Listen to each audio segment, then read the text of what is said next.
Ladies and gentlemen, welcome to the Pitch Side Podcast channel. I am your host, the HOD of the PSP, and of course, as usual, like, share, comment on this video, subscribe to the channel if you're new, enable notifications to receive the updates from the channel, all sorts of content as well, including the podcast. You can listen to that on Spotify, Google Podcasts, or any other platform, or catch it later on at www.webreathesports.com. Unfortunately, I couldn't do the upload today to the website, but I will replace that by having a guest from the website, let's say a fellow writer in Ryan Watson. Hello, Ryan.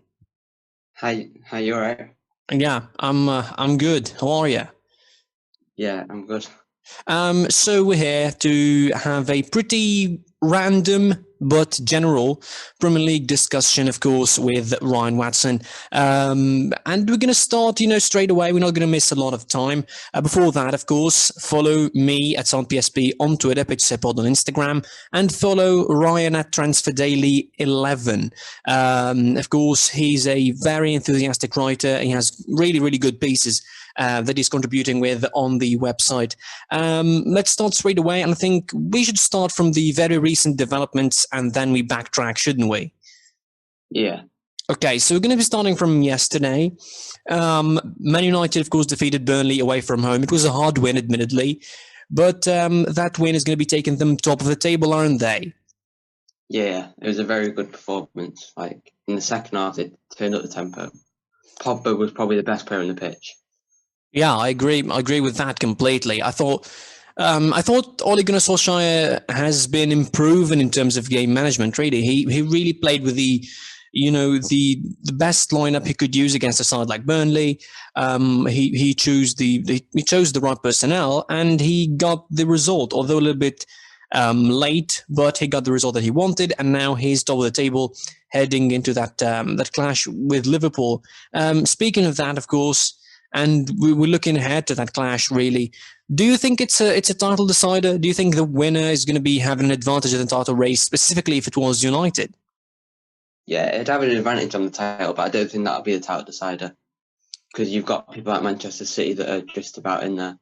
That if they win their games in hand, 2 games in hand, they'll be 1 point behind United. So I think it'll be done. Yeah, I absolutely agree, and the Man City detail is really, really important, because looking at it, Man City are not that far really on the table. They certainly improved a lot this season. I think Guardiola has morphed into a more realistic manager as well, relying on defensive side of things a little bit more, adding more solidity now, being a more realistic manager in his approaches to the game, not going all out attack. He became a little bit more poised, which I think is going to give Man City a big advantage in terms of getting into that title race and being a major part of it. Yeah, especially the signing of Ruben Diaz. I think he's been amazing for City. I think he's been like a Virgil van Dijk back on him. They look more defensively solid. Yeah, he's been really solid. I think the comparisons to Virgil van Dijk are understandable, considering the effect that he has on the side. I mean, of course, the barometer or the judgment, the big judgment, I think, would be whether they would win the trophy with Ruben Diaz, because that is how people are, judging that comparison to Van Dijk. Van Dijk has won trophies with Liverpool, while Ruben Diaz is yet to win trophies with Man City. But I think you're right, and I think the comparisons are really pretty apt.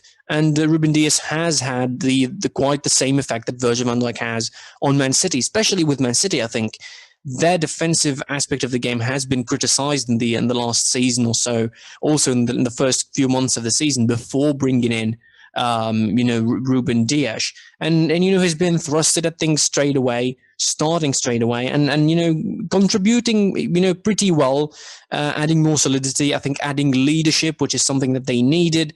John Stones has returned to form. I think you should be impressed by John Stones, aren't you? Yeah, I'm impressed by John Stones. The way that he's came back, showed lots of passion, hungry. He fits well with Diaz. He's quick, so he complements Diaz. And he's kept Laporte out of the team, who was probably one of the best centre-backs in the Premier League in the last couple of years. Yeah. I'm gonna, we're gonna just generalize the matters a little bit. I'm gonna just we're going to be asking each other, or I'm going to be asking you really quite the general questions about the Premier League. First of all, who's your top four this season? I think City will win the league. Wow! Sure. Oh, that is bold. That is bold right away. That is really, really bold. City winning the league.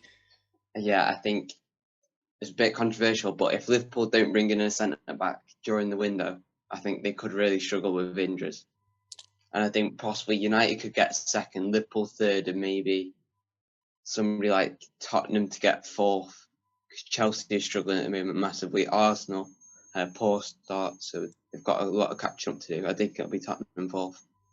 Okay, my top four at the beginning of the season, or before even the beginning of the season, were Liverpool at winning the league. I thought, at the time, I judged it that the other clubs are going to be too inconsistent, but it turns out that Liverpool themselves are way too inconsistent than expected.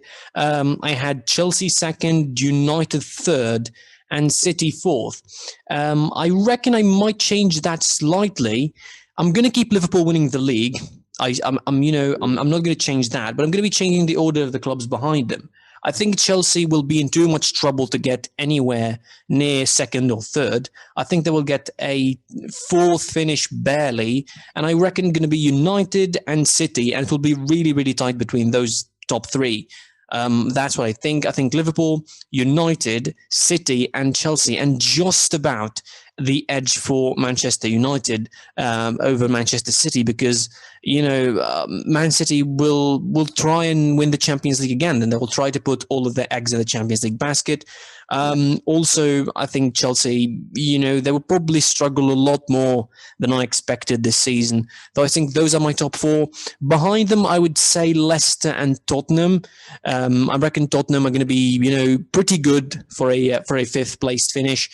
Maybe they would win the Carabao Cup as well, so that's going to be a bonus anyway. They still have the Europa League to play for, and think Jose Mourinho would probably play for that too. Who's the relegation three?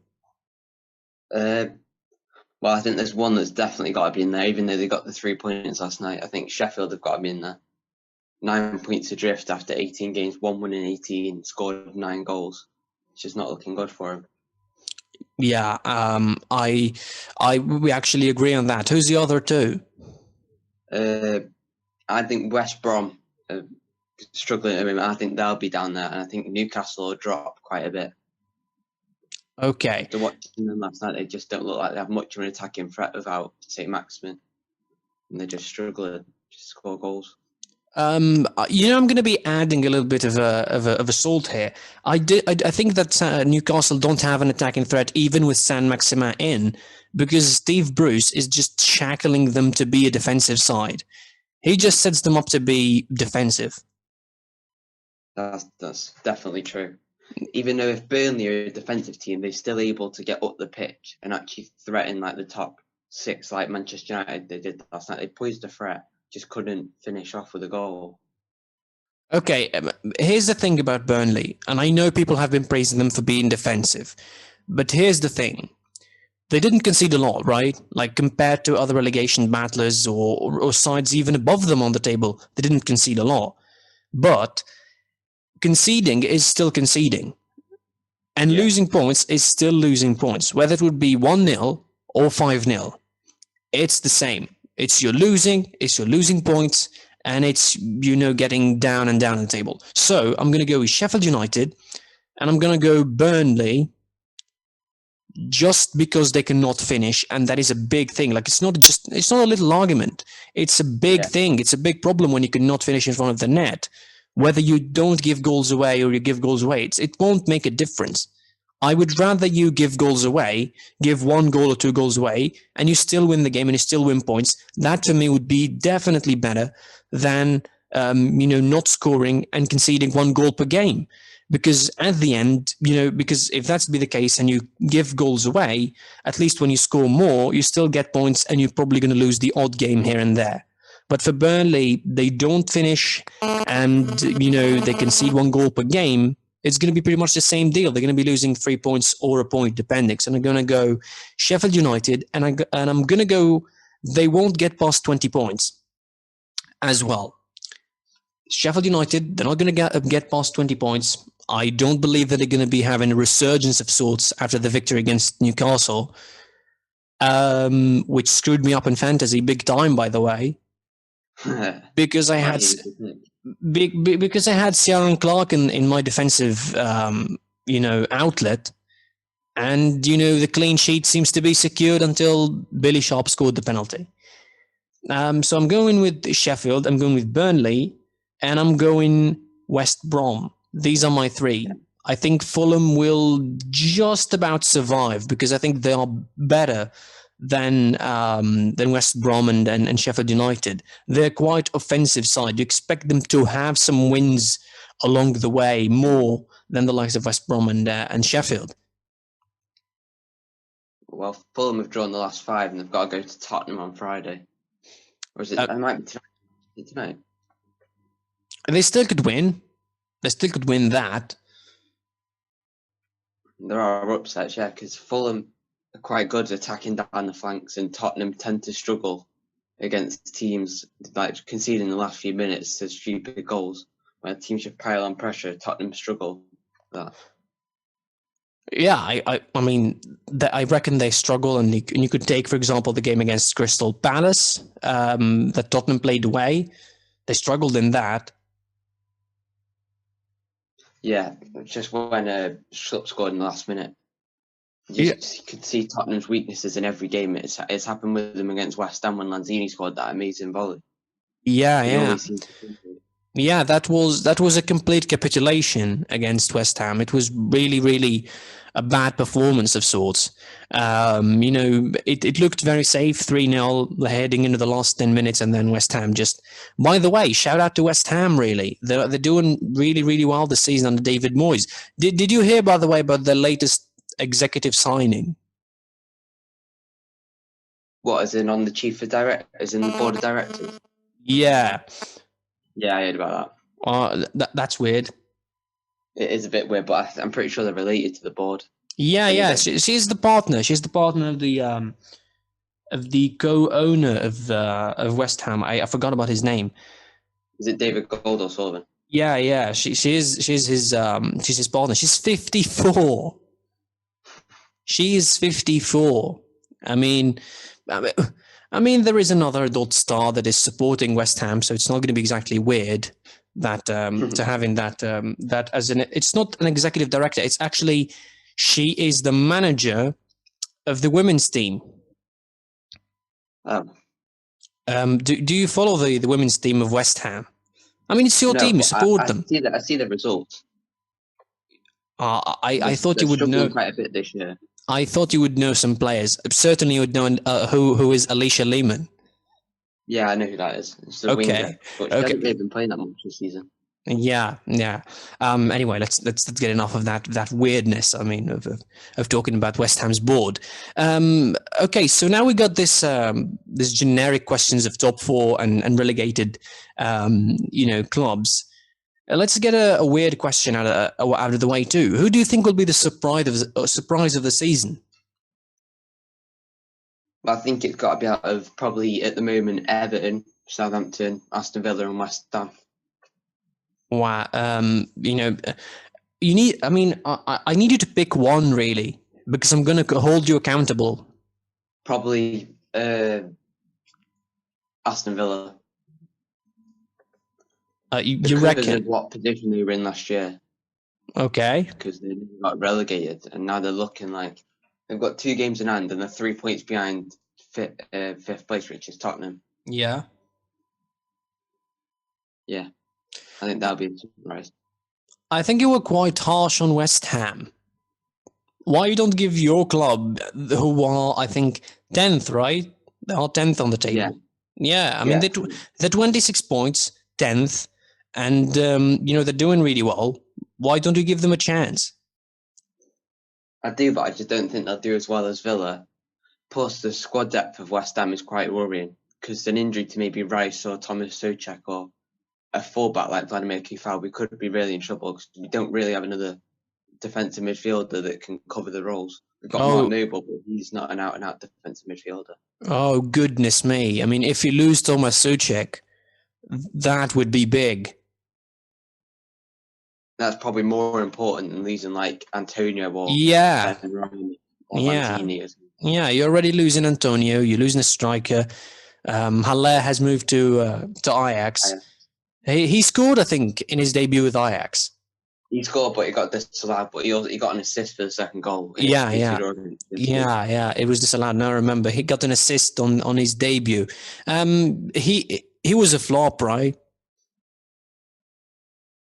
A flop. Yeah, I mean for a record signing. Yeah, for a record signing, he was a flop. For a record signing, is a flop. I mean, West Ham are not the first club really to make a record signing in the last couple of seasons that turns out to be a flop. I mean, you look at Newcastle, for example. Wasn't it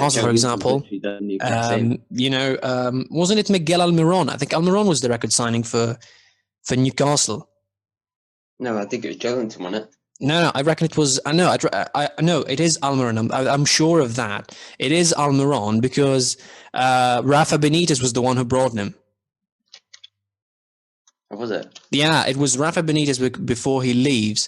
And he brought him for, I think, roughly around 50 million euros, something like that. Like, it was a ridiculous price for coming to this Newcastle, the current Newcastle side. But anyway, by the way, I didn't tell you my pick. My pick is Aston Villa. Yeah. My pick is Aston Villa. I think they have a tremendous squad. Somehow they seem always fit. Yeah. Like for some reason they seem always fit. They seem always ready. You watch like their games, they don't exactly drop in terms of the stamina. Like you don't see jaded players or leggy players really. They keep going. In particular, I think John McGinn is great. Yeah, definitely. Great midfielder. He creates lots of chances for Villa. Yeah, and he's a work rate machine. Yeah. Okay, so we got the Premier League out of the way now. We're going to be back to that, but I'm going to be asking you about the other trophies. Who do you think is going to win the FA Cup? So looking at the draw, they've done the other night. So United got Liverpool. Yep. So I'd probably go Manchester City or United, or whoever wins out the United-Liverpool game, or City, because they're the strongest teams. But probably City because of what squad depth they've got. And Manchester United will probably be more focusing on the league instead of like the likes of the FA Cup and the Europa League. Well, okay. I mean, I don't exactly want to be a classic person and predict one of the big boys left in the competition. I mean, Tottenham are still left in it, as well as Chelsea. So I reckon they could play a role as well. I think, and I'm going to go pretty bold here, I think it will be Southampton.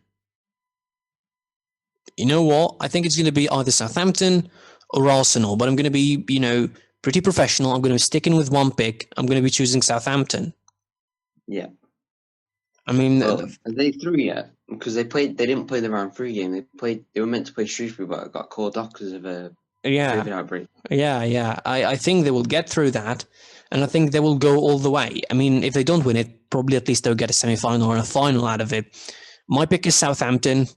I mean, I choose them because I feel like the other clubs are going to be too embroiled in Europe. Like Liverpool have Champions League, City have Champions League, Arsenal and United have Europa League, Chelsea and Tottenham as well. So it's going to be, a whole lot of battle with the congestion of the fixtures this season and the crazy schedule. I think Europe is going to affect those a lot. And I think that would leave the space for someone, for a team like Southampton, to pick up the pieces. Yeah, definitely. Or maybe a Villa like we just spoke about. Yeah. There's all the chance that they could do well. Yeah, pretty much for the same reasons you picked up, Aston Villa to be, I picked up Aston Villa to be the surprise of the season. They had a great squad. And the manager, I mean, Hasenhüttl has turned things around. What a change 12 months could make for Southampton. Last year, this time, they lost to Leicester City 9-0, that pretty historic result. And then they turned things around, and they absolutely, rolled the dice when it comes to their luck this season. Don't you agree? Yeah, they've been amazing this season. It's just the way they set up, they just press and just catch teams out. Especially against Liverpool, they played really well. They defended well against some of the best players in the world, and Mane, Salah. I mean, Hassan Hutel is called the Alpine Klopp, right? So so it has to be some similarities in terms of pressing. Yeah, like the Gegenpress that Klopp has at Liverpool. Okay, so we got the FA Cup now. The Carabao Cup. So the final. It's the only final left now. Who do you think? Tottenham. Because Tottenham's recent record against Manchester City is very good. Yeah, I cannot take that from you. In fact, I would only agree. I think it's going to be Tottenham, probably 2-0 against Man City. They know how to frustrate City, don't they? They just from the Champions League to the league for the last couple of matches, they just know how to frustrate them. And I think Tottenham deserve a trophy. I mean, Mourinho deserves a trophy. And I know that the Carabao Cup might not seem important for others, but for someone like Mourinho, it will be important, and he will boast about it till the cows come home, unless he wins the Europa League or the league, or does something crazy and wins the league. Did you hear him in the press conference? What, the other day about the fixture? No. His reaction to the Özil speculation. Oh yeah, I heard about that. The Özil statement when he said that that's great. Mourinho's got that witty, funny side to him as well. He's got the hard working. Yeah, I mean, he's got the funny.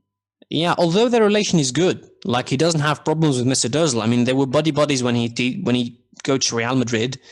They were really buddies. His relation with him is really good. I mean, the statement from Özil is pretty old. Like when he said that he'd rather retire than play for Spurs.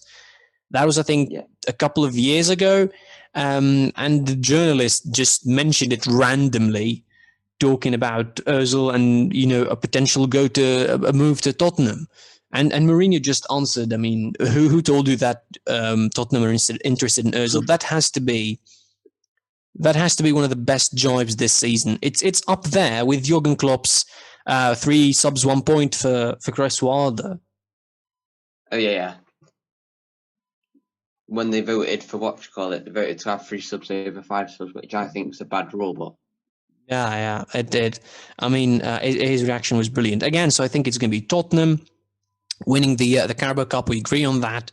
For the FA Cup, I think you didn't give me a defined pick for the FA Cup. You really hovered. Manchester City. I think if there was one I had to pick, I think it'd be Manchester City. I mean, I think your picks are a bit classical, but I will respect them really because everybody's free in their opinion.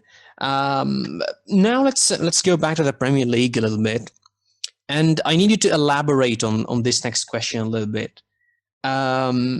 Who's your best team so far this season?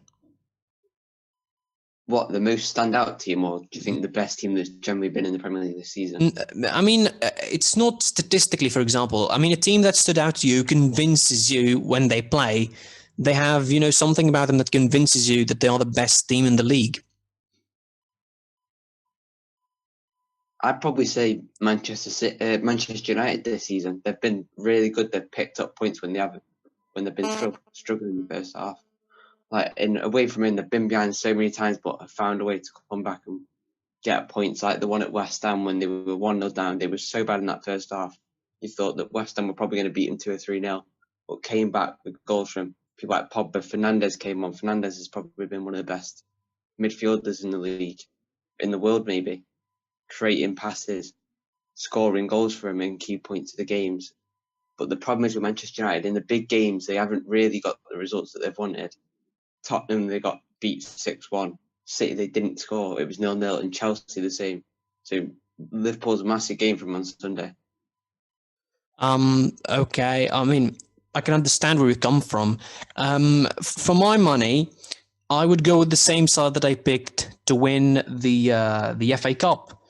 I mean, I like minnows. For some reason, I like minnows, and I like underdog stories, despite the fact that I support Bayern Munich. So that sounds pretty contradictory, but I think I impressed a lot with Southampton for the reasons that you probably mentioned earlier. The fact that they press well, they set up well.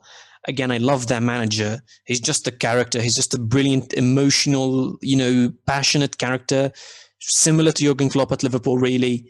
It touched me straight in the heart when I saw him crying when he defeated Liverpool.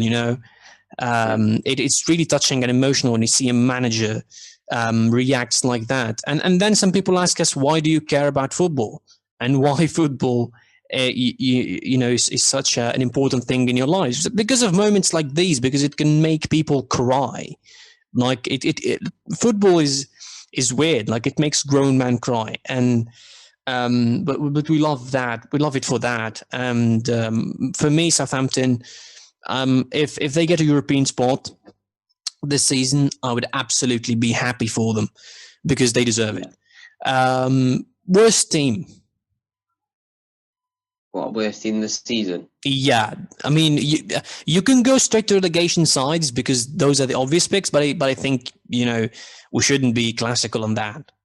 What, based on how good they've been the previous seasons compared to this season, or just in general this season? Feel free. I think I'd probably pick Wolves or Crystal Palace. Because with Wolves, they've not done as well without the Raul Jimenez that's been injured for quite a long time. And they lost Doherty and Jota in the summer. And they just look like they can't have the same attacking threat against the teams. They can't do that well against the bigger teams. I don't think exactly I can agree on you on the Doherty point for Wolves, because to say that a player is a loss for a side, he has to play well with the side where he moved to, and I don't see Doherty playing really well at Tottenham. It is true, but you can see that Wolves, they like to attack down the left side and right side with the wing backs pushing forward, and they don't really have that. Semedo's quite good at getting attacking wise, but he's not that strong defensively, which was shown against Sevilla when he conceded a penalty in the last minute.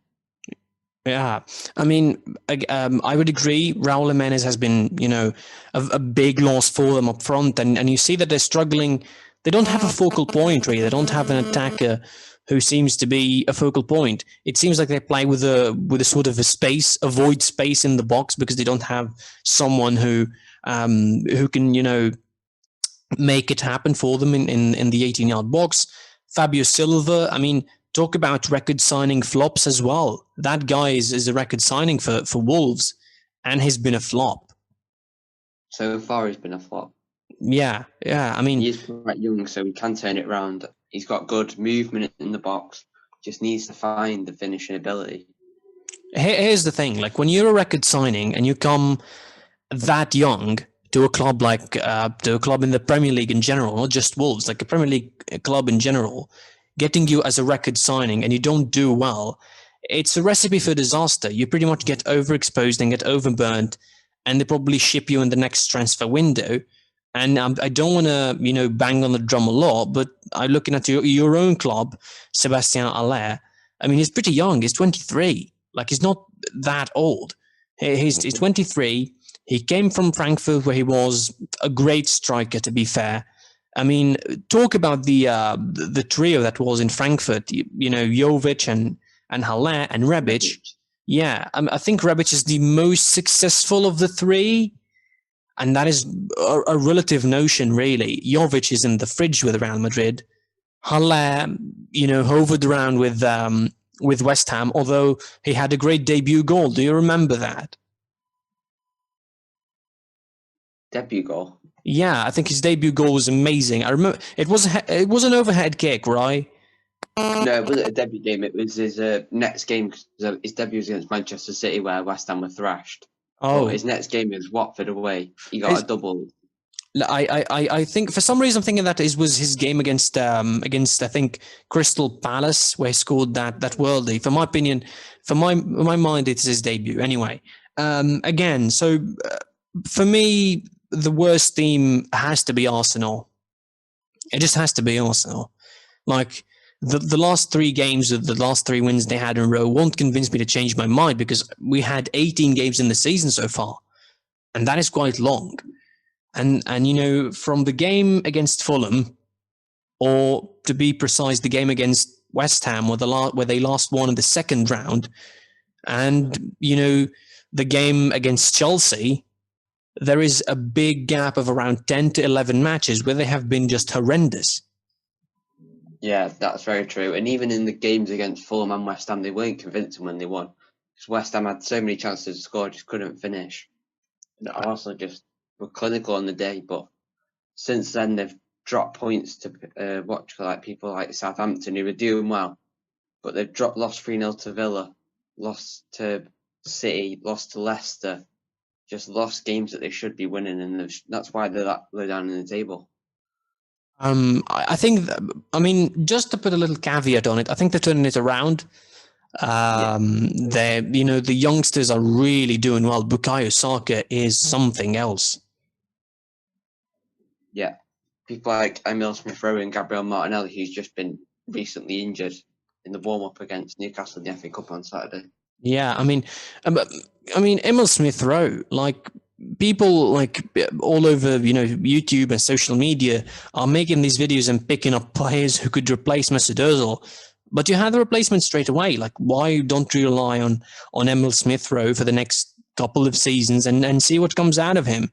I mean, the Arsenal academy and youth system has produced a lot of players who are known to have better things in other clubs. Why don't you use some of those for Arsenal? And you know, it's a recipe for success, really. If they get a better striker, because I don't think Aubameyang can cut it anymore. I agree with that as well. He's starting to struggle a bit more. Yeah, I think Aubameyang cannot cut it anymore. Respect to him, by the way, fellow African. Really respect to Aubameyang. I think his career. I mean, to be fair, and that's an argument that most people won't say probably. His career highlight was the first couple of seasons he had in Arsenal. Really, I mean, at Dortmund he was good, but not exactly great. You know, because you know, the Borussia Dortmund have been, you know, always second best in Germany behind Bayern, that you don't exactly feel the greatness of some players in that side. So he moves to Arsenal and he instantly becomes a focal point. He instantly becomes the man in attack for the last couple of seasons. You know, a top scorer in the league, and always top scorer of the league or thereabout. So, I mean, the last season, I mean, people have been jumping on his back, but I really like him to go out of the club. I know he just extended the contract till 2023 and is getting a whole lot of money, but seriously, I think it's time to leave. And I don't think Arsenal have a problem with paying money, because they're going to be paying Ozil £80,000 per week when he's going to be leaving. And they're going to be. I heard that they're paying him a loyalty bonus, bonus with €8 million. Which is mental for a team like Arsenal. If you're going to pay me €8 million, I'm going to be loyal to Satan. Seriously, I'm going to be loyal to anyone who pays me €8 million. I mean, I don't think it's about being loyal to Arsenal as a club. I think it's being loyal to someone who could pay me $350K per week. And I could still at home playing with my PS5 or Xbox or whatever console he's having. Like, seriously, that's a big, big problem. For my money, I think Arsenal were the worst side this season, but they might turn things around in the second half of the season, and they might, you know, try to change a little bit of what they're doing, and they might find themselves in a better position. I mean, a top 6 finish, I think it's too far. And I reckon it will be around 7th to 8th, and maybe they will try to win the FA Cup to just keep themselves in Europe next year. So that's all I got to say. Another question: and I really need you. I mean, I need you to give me a case for this question. Who's the best player this season? What best like influential player for the team?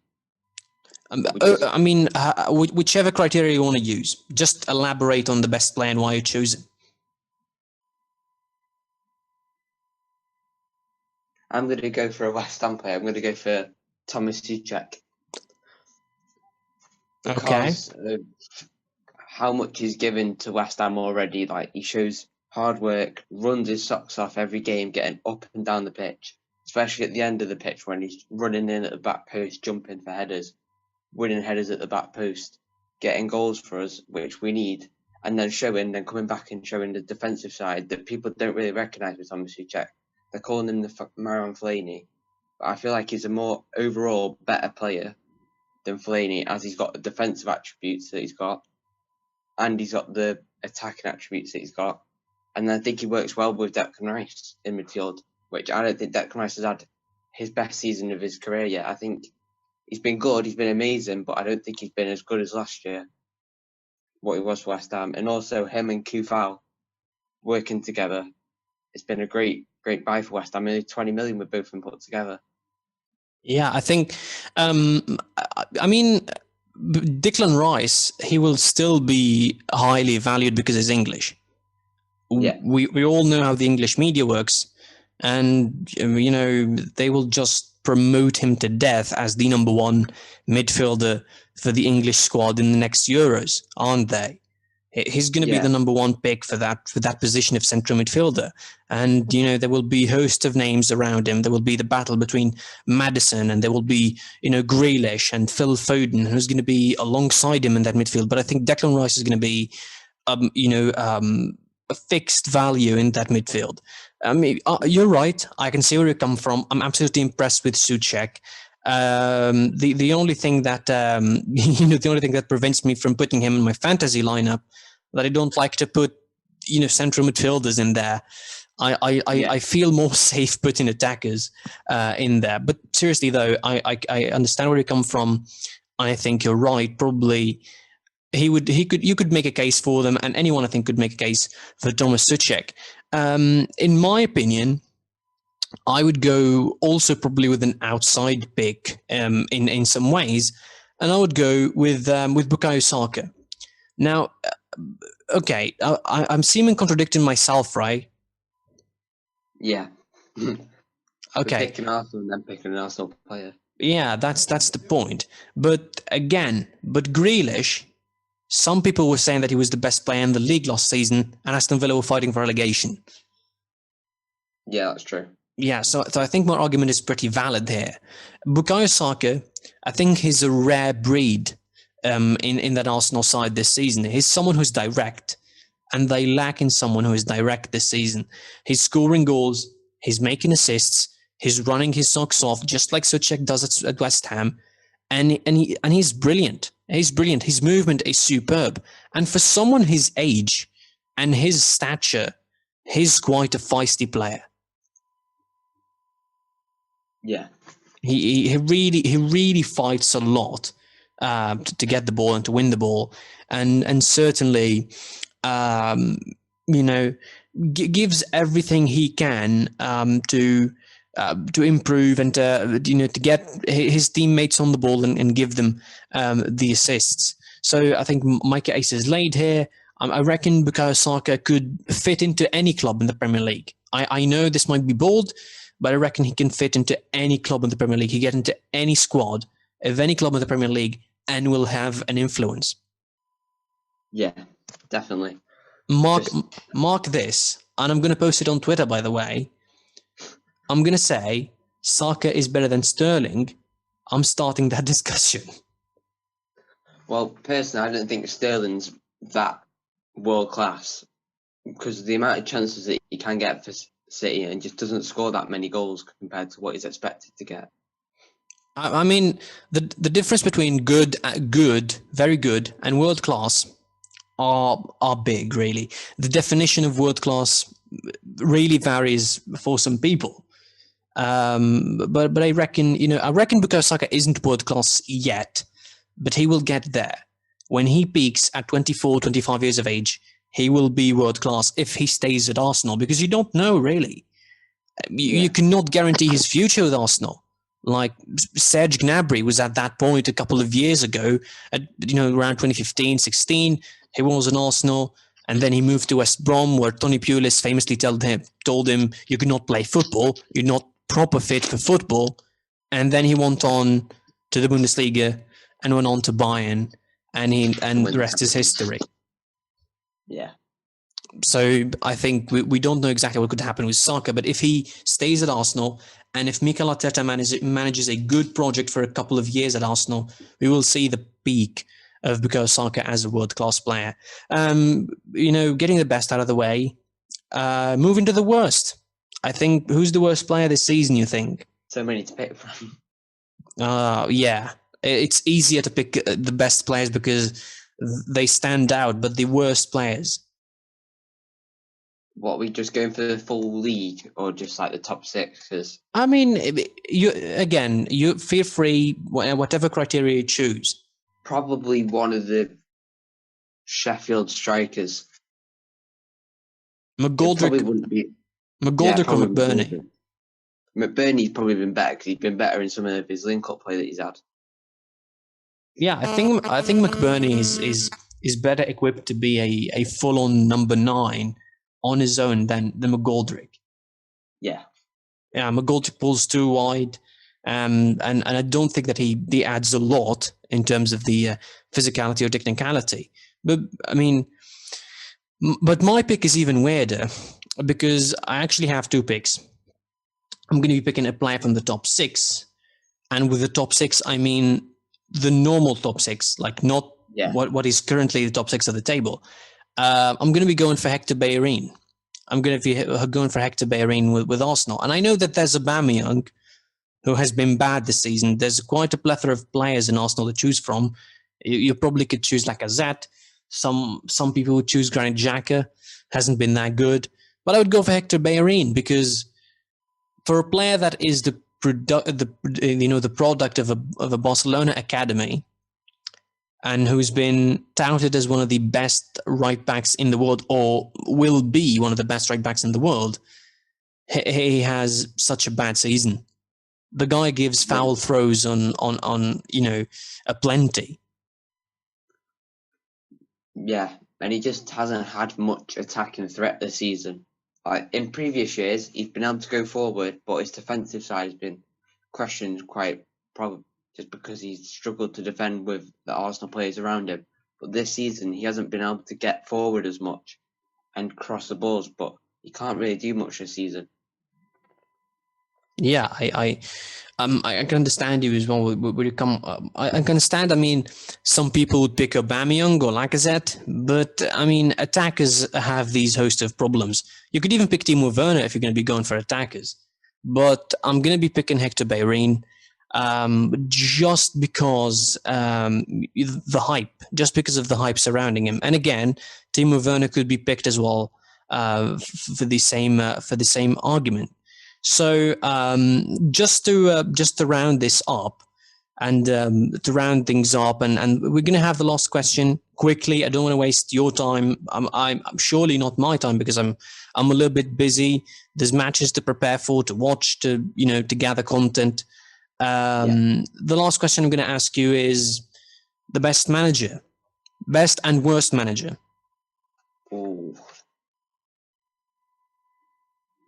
I think I'd probably have to go for Ralph Hasenhuttl as the best manager, or Dean Smith, or even David Moyes with what he's had to work with the money that he spent. Has probably made the best signings with Bowen, Souček, Kufal, and even Craig Dawson that's come into the team recently and got 3 clean sheets in his last 3 games and scored. But for the worst, I'd probably have to go with either Steve Bruce. Yeah, probably just Steve Bruce. The way that he sets up his Newcastle team to defend, it just doesn't allow his best players like Almiron, who's actually quite good at attacking other teams, and St. Maximin, who's skillful, can create chances. Kyle Wilson, who has got quite a good goal scoring record for Newcastle, he could score more goals with the other 2 pushing behind him. What do you think? Um, I would. I mean, I would certainly have an undisputed pick of the best manager in Ralph Hasenhüttl, because again, he's turned around his fortunes quite well this season, considering where he was at the same point last time. Last year. For the worst manager, also I have an undisputed pick. Like, I don't have any sort of second thoughts about it. You probably would would have doubts about Steve Bruce. In my opinion, I think Slaven Bilic just has to be the worst manager. I mean, not exactly. If Steve Bruce sets up defensively, I think it's even. The problem is with Slaven Bilic is that unlike Steve Bruce, who has a clear-cut idea of what he wants to do, I really want to give him credit for that, because at least he has a great idea of what he's going to be doing on the pitch. He knows that his side are defensive. He wants to set his side to defend.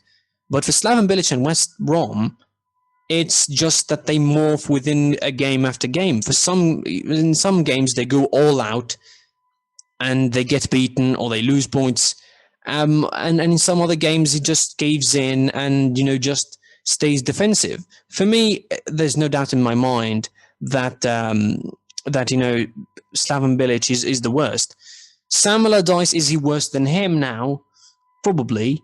But again, I don't have any doubt in my mind that Slaven Bilic is my pick for the worst manager of the year. Yeah, I think that is a fair roundup of what Slaven Bilic has been like for West Brom during the Premier League season this year. Yeah, absolutely. So with that, it has been a pleasure to discuss things with you. I probably know that he talked more. Yeah, probably. I mean, we're going to have other discussions for sure. We need to have more discussions where you lay your case even more. Probably this was a little bit rushed. Anyway, thank you for having this opportunity, for giving me this opportunity to have some discussion with a fellow writer of mine on the website. Really, I'm looking forward to contribute more with you and to have more of these collabs with you. Of course, in the end, like, share, guys, comment on this video what you thought of what we said. Give us your picks. Subscribe if you're new to the channel, enable notifications to receive the updates of this kind of content on the channel. Go follow Ryan on Twitter, give him some love, and go to the website www.webreadsports.com and show some love to the articles that he does as well. They're really good pieces and worth reading. One last word for you. Yeah, of course. Feel free what you want to say. But just say anything. Yeah. Just, what do you think of this kind of discussion? It's good. It's good to just analyse what's been happening in the Premier League and just picking out key areas of the Premier League, like the best player, the best team. It's been good to speak. We should do it more often. Yeah. Maybe with different leagues and stuff like that. Yeah, hopefully we'll do it with more leagues. That's going to wrap it up. I was your boy, the HOD of the PSB. I was honoured to be joined by you, Mr. Ryan Watson. Thank you again for this collaboration, and hopefully we'll do that even more. Until then, I will see you soon, guys. Goodbye.